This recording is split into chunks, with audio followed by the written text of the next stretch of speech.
Good afternoon, everyone. First of all, I want to thank Dr. Ayan Mohanto for including me in this instruction course. And my topic is cataract with small pupil. In our day-to-day practice, we all see this type of people in OT, and we have to deal with uh, these cases. And it is very difficult to do phacoemulsification in these cases. So it's a technically challenging. Challenging in means every steps will be challenging. It means capsulorhexis, maybe it's phacoemulsification, irrigation aspiration, maybe it placing and aligning the IOL in the bag, especially in toric IOL cases. And there is always the chances of mechanical injury to the iris and iris bleeding. So what is a small pupil? How small is a small pupil? There is no consensus in the current literature, but in some studies, the diameter of the pupil to be considered small may start from 6 millimeter. So the causes, age means with increasing age, the iris becomes atrophied and miotic pupil happens. So in elderly people, you can get miotic pupil. Long-term use of pilocarpine is a cause of miotic pupil. Diabetic may be a cause. Pseudoexfoliation, in cases of pseudoexfoliation, we usually get miotic pupil due to iris dilator muscle atrophy and sphincter muscle fibrosis. Uveitis is a cause of small pupil. Angle closure attack, a previous history of angle closure attack can present with the miotic pupil. And nowadays, this is a newer indication that if the duration between the femtosecond laser application and the phacoemulsification is more than 20 to 30 minutes, there is always a chance of people become miotic. So to prevent this, you have to put multiple times the dilating drops in between.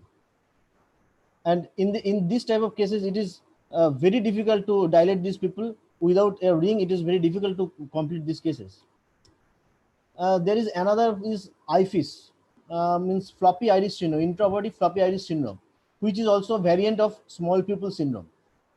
And it is observed in patients who are currently using or previously treated with tamsulosin, which is a alpha-1 adrenoreceptor antagonist. It was first described by Dr. Chang et al.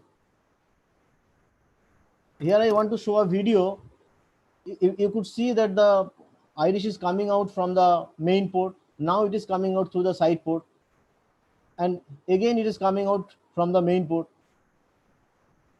And even after irrigation aspiration, you could see that the iris is coming out through the side port. So this is the typical case of IFIS.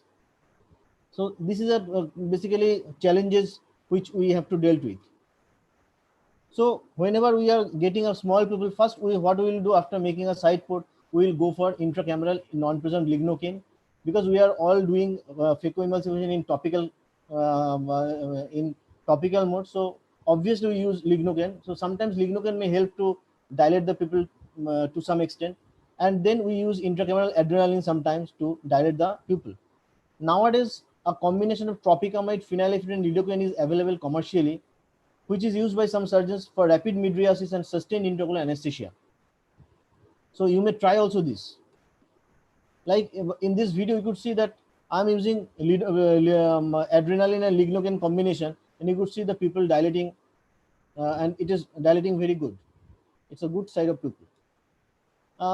When the these drugs will fail, then we can mechanically dilate the pupil to some extent with Heron GV or Heron 5, like high density viscoelastics. But the problem is capsulexis will be easier. But when you are going with phacoprobe, most of the time this Heron or this high density viscoelastics will come out in toto. So the viscomydriasis will not help so much in phacoemulsification as such.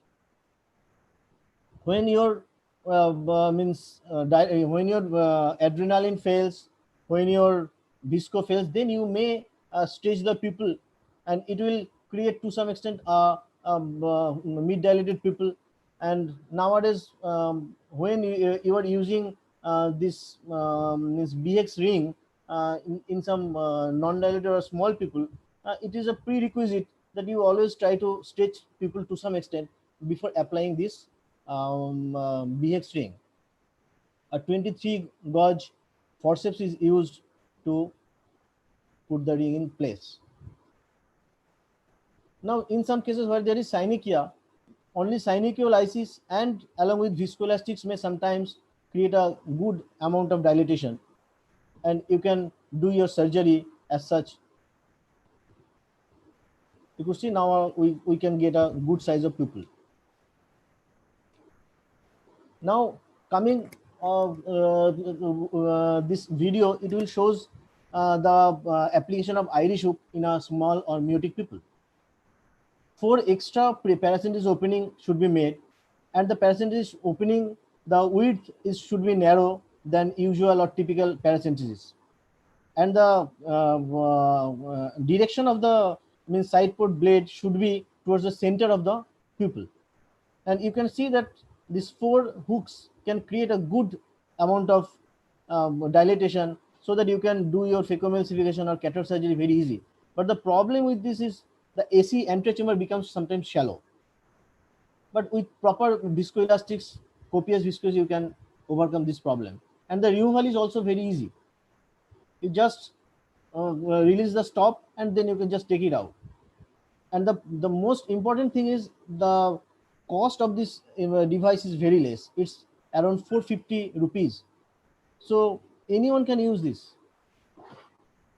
Now coming to BX ring, it's a basically 6.5 millimeter ring, which basically creates a 5.5 millimeter opening, and there are notches and flanges. So these flanges which carry those positional holes, that should be under the iris, and the notches should keep the iris to keep the pupil open, to keep the pupil dilated. So you are seeing that it's around 5.5 millimeter pupil, and you can carry out your phacoemulsification. The cost is around 1800 per piece, and it is disposable. You should use it only once. And this is very slim, so you can put it through the side port incisions also. And the removal of this device is also very easy.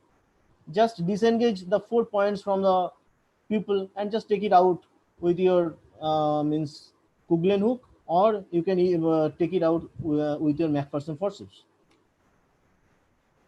Now this is the basically Indian version of Malogian ring, and I am quite happy with this ring. I am regularly using this ring.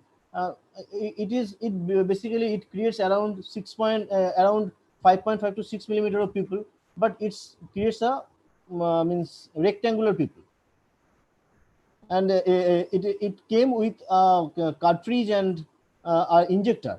And you just loading is very easy, because the cartridge is basically the butterfly cartridge.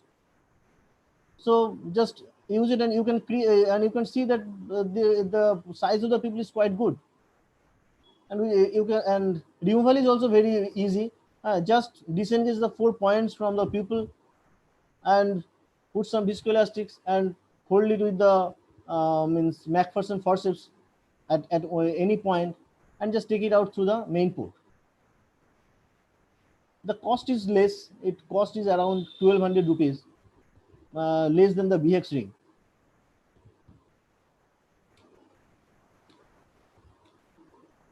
And now the Malogian ring, where I have always told that I have always preferred to use this ring, and I am very comfortable with this ring. This is a case of intraoperative meiosis, and I am trying to take out the quadrant from the bag into the AC, but I could not carry out this. So I just put some viscoelastics below the iris and above the anterior capsule, and I trying to just uh, engage this Malogian ring, and you could see that pupil size is quite good, and I can carry out phacoemulsification very easily. The main problem with this is the cost. It's around 8,500 in Indian rupees, single cost, and it is made of proline, polypropylene. And mostly you should use it once, so it will create a huge cost for the patient. And the removal is also easy. You just use it, just first disengage the 4 points, and then with the use of the injector, you just take it out from the anterior chamber as such.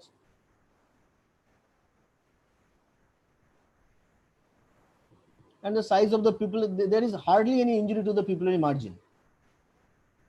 So the take-home message of my presentation is, in case of small pupil cataract surgery, the surgeon should be equipped with adrenaline, lidocaine or phenocaine plus high-density viscoelastics, two dialar Coughlin hook, Irish hooks, and pupil expander rings.